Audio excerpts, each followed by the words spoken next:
magsamba. Ayan. Maglalakad na po akong utay-utay kasi walang masakyan. Kung ay puno ang mga jeep patungkong bayan. Lakad-lakad na lang po muna.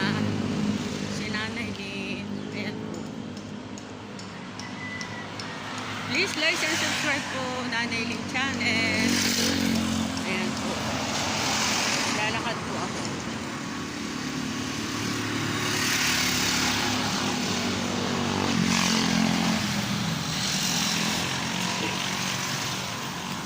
Ayan. Pinaka-exercise ko na rin po ito.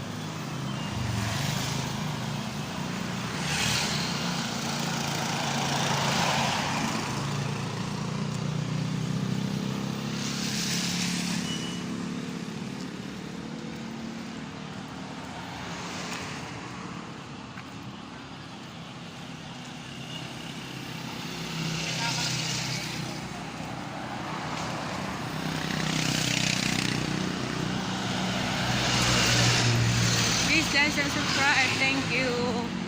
Ito ang kahabaan ng lalakarin ko po. God bless.